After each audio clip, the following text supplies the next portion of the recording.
자, 피의자 피고인의 접견교통권입니다. 이 피의자 피고인의 접견교통권을 공부할 때는 자, CF 자, 변호인의 접견교통권과 비교해서 공부를 하셔야만 됩니다. 즉, 접견교통권의 주체를 피의자 피고인으로 보았는가 변호인으로 보았는가에 따라서 법적 근거도 달라지고 법령의 제한도 달라지는 측면이 있습니다. 자, 여기서는 이제 피의자 피고인의 접견교통을 중심으로 해서 공부를 한번 해보도록 하겠습니다. 자, 보죠. 자, 체포 구속된 그랬는데 여기를 가로열고 닫고 자, 피의자 피고인이 변호인을 만나죠. 가족 친지를 만나고요. 자, 이런 사람과 접견하고 서류, 물건을 수수하며 의료를 받을 수 있는 권리를 뭘 한다?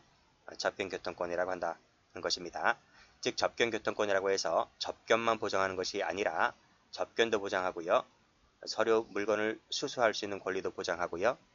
의료 받을 수 있는 권리도 보장한다. 라고 해서 범위를 좀 확대하고 있죠. 자, 밑에 근거를 봅니다. 근거에서 헌법 동그라미. 자, 읽어볼게요. 자, 누구든지 체포 구속을 당했을 때에는 이 당한 사람이 누굽니까? 주체죠. 주체. 그러면 올라가 보시면 이 변호인의 접견교통권이 아니라 피의자 피고인의 접견교통권을 이해하고 말하고 있는 겁니다. 자, 누구를 만납니까? 그쵸? 변호인을 만나죠. 즉, 변호인 조력을 받을 권리를 갖는다는 것이 헌법에 근거 규정이 있다는 거예요. 자, 올라가 보시면 자, 변호인 나와 있죠? 변호인을 만나는 것이 헌법에 근거 규정이 있고 가족 친지를 만나는 것은 헌법에 근거 규정은 없습니다. 가족 친지를 만나는 것은 헌법에는 없고 형집행법에는 나와 있어요. 다음 보시면 자, 이 부분 볼까요? 형사법에다가 동그라미 쳐보세요. 형사법 34조는 변호인 또는 변호인이 되려는 자인데 이 사람이 주체죠. 이 자가 누구를 만납니까? 친체가 구속된 피고인 피의자를 만나잖아요. 피고인 피의자가 상대방이죠. 상대방을 접견하고 그리고 수수하고 진료하게 할 수 있다는 내용입니다. 여기서는 12조는 신체 구속을 당한 자가 주체이고 변호인이 상대방이었죠. 근데 형사법에 가면 주객이 전도되죠. 전도가 됩니다. 이것이 이렇게 오고 이렇게 가잖아요. 그렇죠? 그렇죠? 그래서 올라가 보시면 이 변호인의 접견교통권은 물론 이 변호인에는 방금 보았듯이 변호인이 되려고 하는 자도 여기에 포함됩니다. 즉, 변호인의 접견교통권은 헌법에는 근거 규정이 없고요. 어디에 나와 있다? 형사법에 그 근거 규정을 두고 있다는 것입니다. 당연하죠. 피의자 피고인은 죄를 저지른 당사자이고 지금 깜빵에 가 있죠. 그래서 기본권이 침해당하고 있고 제한당하고 있고 그래서 이 사람이 갈구하는 접견교통권과 변호인은 죄를 저지른 당사자도 아니고 깜빵에 가도 관가 있고 즉 법률적으로만 조언을 해줄 뿐이지 기본권이 침해당하는 사람도 아니기 때문에 변호인이 갈구하는 접견교통권의 내용은 차이가 있는 거예요. 그래서 피의자 피고인은 헌법에서 강력하게 보장해주고 있지만 변호인은 그보다 한 단계 격화된 형사법에서 보장하고 있다는 내용입니다. 자, 그럼 여기까지를 한번 도표를 통해서 보도록 할게요. 자, 다음 페이지 넘어가 보세요. 도표가 나와 있을 거예요. 자, 변호인 과죠. 그리고 비변호인 과이고요. 이 두 개는 주체가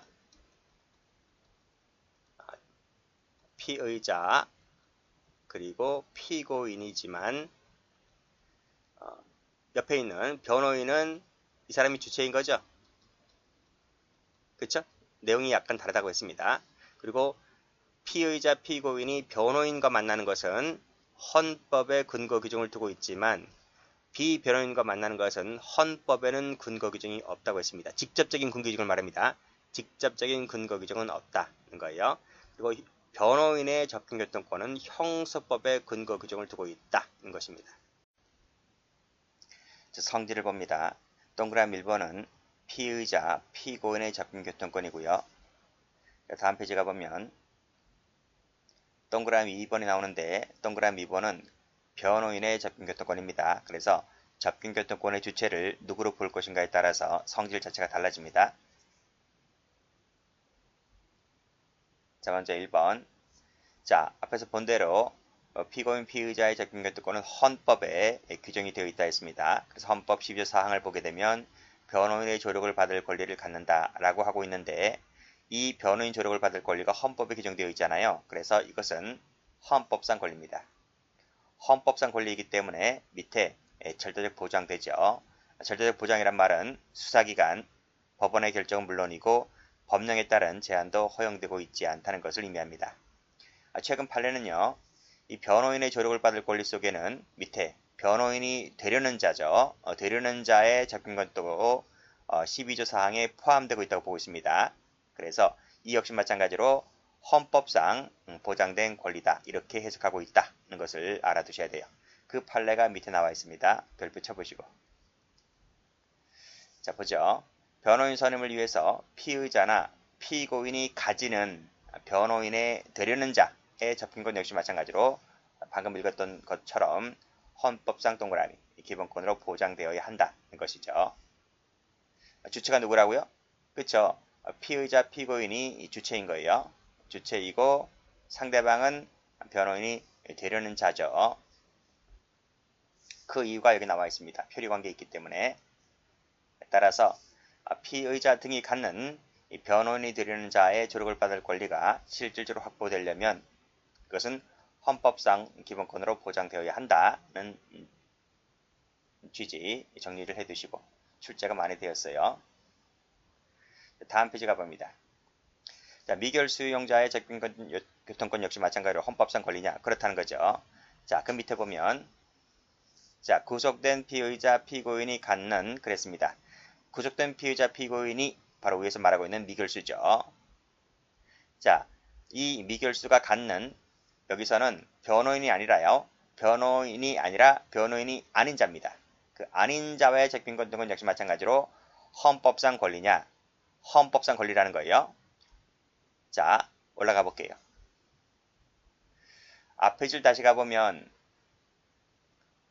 여기 헌법조문에는 변호인만 규정되어 있다 했습니다. 변호인만 규정되어 있지 변호인이 아닌 자는 규정되어 있지 않단 말이죠. 그런데 이 판례를 보면 분명히 헌법 12조 사항에서는 변호인이 아닌 자는 규정이 되어 있지 않음에도 불구하고 이것을 왜 헌법상 권리라고 보고 있느냐. 그 해석이 밑에 2번 나와 있는 거예요. 미결수용자의 접근권은 헌법 12조 사항에서 나오진 않지만 헌법 제10조 이것을 간접 규정으로 해석을 해서 헌법 10조가 규정하고 있는 것이 행복추구권이거든요. 그 행복추구권에 포함되는 권리다.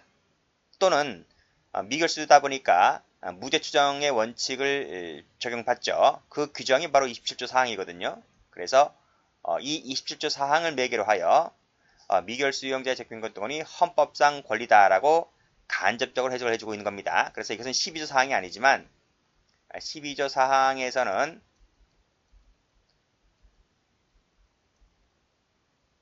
규정이 되어 있지 않지만 그것을 직접적 규정으로 하고 있지 않지만 헌법 제10조라든지 헌법 제27조 사항을 통해서 간접적으로도 이 미결수가 갖고 있는 접근권은 헌법상 권리다라고 이렇게 해석을 해주고 있다. 이렇게 보시면 되겠습니다. 그 내용이 다음 페이지 도표를 가보면 여기 나와 있는 거예요. 그래서 변호인과의 접근권은 헌법에 보장되어 있지만 직접적인 규정으로 보장되어 있지만 비변호인과의 접근권은 헌법 제12조 사항은 아니지만 그렇죠? 이 X란 말이 그 얘기입니다. 헌법 제12조 사항은 아니지만 가로 열고 뭐로 볼 수 있다? 헌법 10조, 헌법 27조, 27조 사항 이렇게 필기를 해두세요. 이렇게 필기를 해두시면 돼요. 자, 이것을 간접적인 규정으로 해석을 하여 둘 다 뭐로 본다? 헌법상 기본권이다. 헌법상 기본권이다. 이렇게 해석을 하고 있다. 이렇게 정리를 해두시면 됩니다.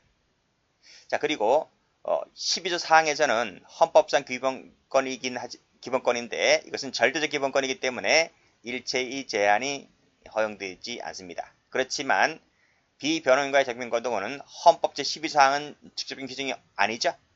그래서 법령이든 법원 수사기관의 제한에 따라서 이것은 제한이 가능합니다. 다음 시간에 배웁니다. 직접적인 규정으로 되어 있느냐 아니냐에 따라서 제한 여부가 달라진다. 이렇게 정리해 두시면 돼요. 자, 됐고요. 자, 별표가 되어 있는 것은 출제가 됐다라고 말씀드린 바 있습니다. 자, 동그라미 2번. 자, 변호인인데요. 변호인의 접근권은 헌법에 규정되어 있지 않습니다. 이것은 형소법에 규정되어 있다. 라고 하는 것을 받으시고, 그것이 이제 형소법 34조에 나와 있는 거예요. 우리 헌법에 가보면, 헌법 37조 2항에 가보면, 우리 저 교재 6페이지 정도쯤에 나와 있을 겁니다. 그 도표에서 헌법 37조 2항 읽어보세요. 거기 읽어보면, 법률에 따라서 제한될 수 있다라고 해석을 하고 있거든요. 규정이 그렇게 되어 있습니다. 헌법에. 그래서 변호인의 접근권 등 역시 마찬가지로 헌법에 따라서 제한이 될 수가 있는데 그것이 헌법 제37조 2항에 나와 있는데 현행법에는 아무런 제한을 두고 있지 않아요. 즉 형소법에도 제한을 두고 있지 않고 형집행법에도 제한을 두고 있지 않아요. 그냥 헌법에 추상적으로 제한될 수 있다 이렇게 해놨지 실정법상 제한은 없다. 그래서 실정법상 아무런 제한 없이 보장되고 있다. 이렇게 해석이 가능하죠. 그 이유가 뭐냐면 분명 앞에서 동그라미 1번에서 피고인 피의자의 접근권이 헌법상 인정되기 때문에 절대적 보장이라 해놨잖아요. 근데 이 사람이 만나는 상대방이 누굽니까? 변호인이잖아요. 변호인. 그래서 이 피의자 피고인의 접근권을 절대적 보장이라 해놓고 그 상대방에 해당되는 변호인의 접근권을 제한될 수 있다고 하면 뭐가 안 맞아도 안 맞잖아요. 그래서 이 상대방인 변호인이 파트너이기 때문에 이 변호인도 마찬가지로 절대적 보장이 준하는 그렇게 해석이 된다라고 볼 수가 있겠죠. 그래서 형사법 권리이긴 하지만 법률로 제한이 가능하다고 할 수 있지만 실적법상 그 상대방 파트너가 피고인 피의자이기 때문에 둘 다 표리 관계에 있기 때문에 실정법상 제한은 없다. 이렇게 보고 있는 것이죠. 그래서 밑에 판례를 보게 되면 이 판례도 별표 한번 쳐볼게요. 자, 주체가 누구라고요? 변호인이라고요. 변호인의 접근권은 헌법상 보장된 권리는 아니다. 왜? 헌법에 규정이 없기 때문에 형소법에 나와 있다는 겁니다. 형소법 동그라미. 그리고 헌법상 인정되지 않지만 헌법사의 37조에 따라서 법률로 제한할 수 있다 그랬거든요. 여기 보세요. 법령에 따라 제한될 수 있다라고 헌법에 규정되어 있습니다. 그런데 화살표 하시고 실제로는 땡땡 제한이 없다. 제한 규정이 없다. 이렇게 보시면 됩니다. 자, 법령에 따른 제한만이 가능하지 옆에 보면 수사기관 처분 밑줄 그시고 이거로는 제한이 안 돼요. X. 여기다가 X. X 하면 됩니다. 자, 그 도표를 다시 한번 가볼게요. 밑에 가보면 자, 변호인 나와 있죠? 형소법에 규정되어 있다 했습니다. 성질은 헌법상 기본권에 준해서 적용받는 거예요. 왜?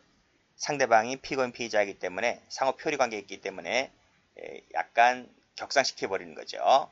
헌법에 가보면 37조에 가보면 법령에 따라 제한을 둘 수 있다 했지만 땡땡 실제로는 아니다 이런 말이고 그리고 법령에 따른 제한이 되지만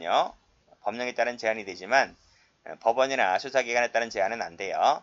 그런 차이점도 봐두시면 됩니다. 그리고 이 세 가지 변호인과의 접근결정권, 비변호인, 변호인 이것은 침해 구제 방법으로서는 보통항고, 준항고, 그리고 이제 행정소송 등에 따라서 구제받을 수도 있습니다.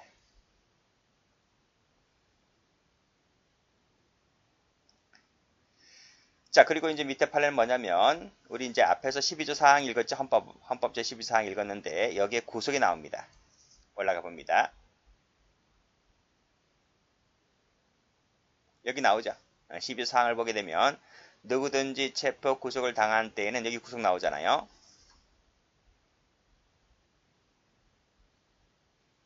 자, 이 구속은 사법 동그라미, 행정 동그라미, 그래서 행정 절차에서도 이루어진 구속까지 포함하는 개념이기 때문에 변호인 조력을 받을 권리는 이 행정 절차에서 구속을 당한 사람에게도 변호인 조력을 받을 권리가 보장된다는 그 내용입니다.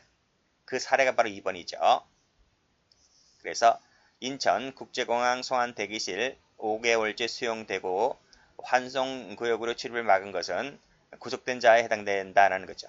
그래서 5개월째 수용된 자도 구속에 해당되기 때문에 변호인 조력을 받을 권리가 필요하다는 겁니다. 그런데 접견을 거부했기 때문에 침해를 했다는 내용의 판례입니다.